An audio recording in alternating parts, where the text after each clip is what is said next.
मी संतोष तांबे, राहणार मांजरवाडी.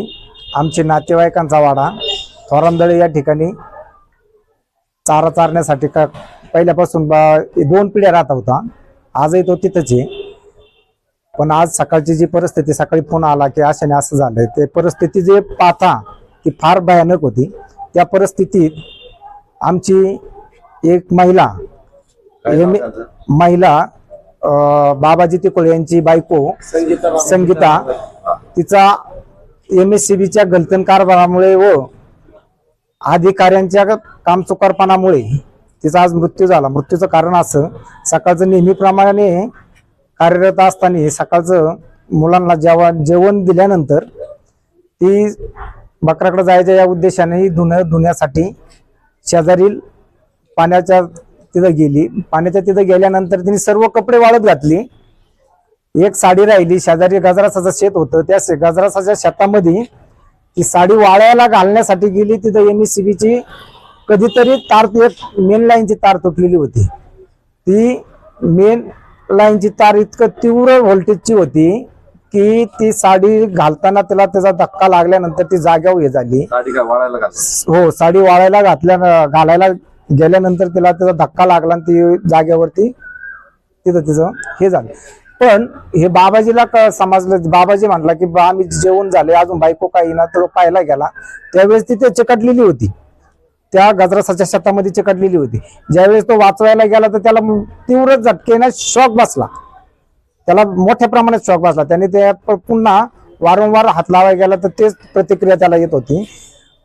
त्याने तिथे आरडाओरडा केला. आरडाओरडा केल्यानंतर स्थानिक ग्रामस्थ किंवा आजूबाजूचे आले. त्यांनी ती काठीच्या किंवा इतर काहीच्या सहाय्याने ती तार बाजूला केली. त्या मुलीला थोडं बाजूला घेतलं.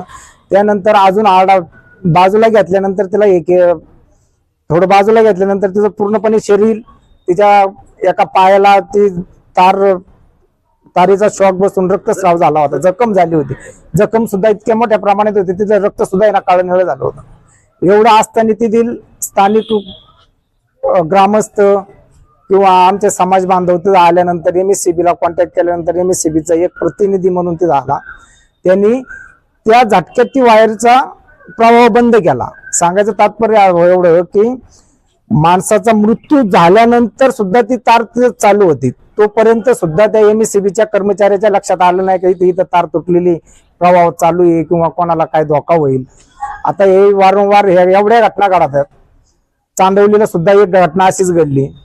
तिचं एवढं प्रत्युत्तर असताना पण MSCBचे जे कर्मचारी ते थोडेफार लक्ष देत नाही. एकतर आमचा प्रपंच हा पूर्णपणे इतरत्र उघड्यावरती असताना पण आम्ही जेवढं सांभाळून राहायचं तेवढा प्रयत्न करतो.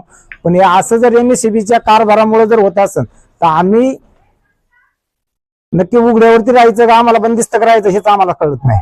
बंदिस्त जर म्हणत असेल MSCB वाले आमच्या इथं येऊन राहत, आम्ही तिथं पण राहू. एवढं होऊ नये, पण MSCBचा एकही कर्मचारी किंवा एकही प्रतिनिधी आमच्या बरोबर बोलायला आला नाही किंवा काय नाही. आम्हाला एकच ह्या क्षणापर्यंत आम्हाला एकच सांगायचं, MSCBने आम्हाला रिपोर्ट द्यावा की ती लाईन कुठेच गेली होती, कशासाठी चालू होती, का नव्हती, तुटलेली तुम्हाला का.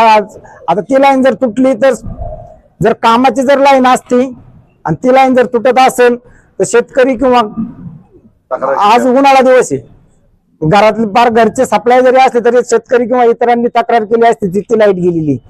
ती लाईट गेलेली MSCBला माहित नव्हती. मग ती कामाची होती का इतर कामाची होती का फक्त माणसांचं बळी घ्यायलाच तर ती लाईन जोडलेली होती, हे MSCBने आम्हाला उत्तर द्यावं.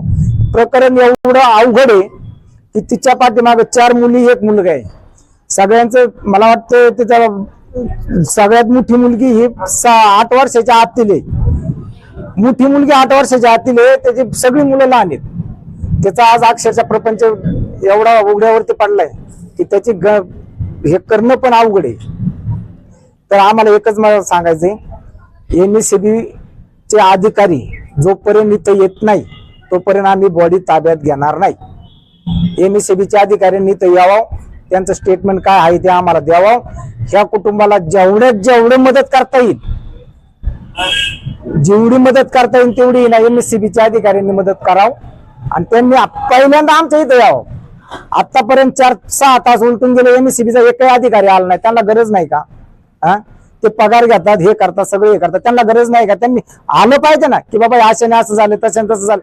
आम्ही आहे, जे झालं ते आम्हाला कळतंय, झालं तो ऍक्सिडेंट आहे, पण तुमचं हे नाही का, काम नाही का तिथपर्यंत त्या कुटुंबाला पर्यंत यायचं? मानवतेच्या भावनेतून तुम्ही तिथपर्यंत आलं पाहिजे, त्या कुटुंबाचं सांत्वन केलं पाहिजे. आज त्या कुटुंबावरती दुःखाचा डोंगर कोसळलाय. आम्ही जोपर्यंत एमएससीबीचे अभियंता इथं येत नाही तोपर्यंत आम्ही बॉडी ताब्यात घेणार नाही. याला सर्वस्व जबाबदार एमएससीबी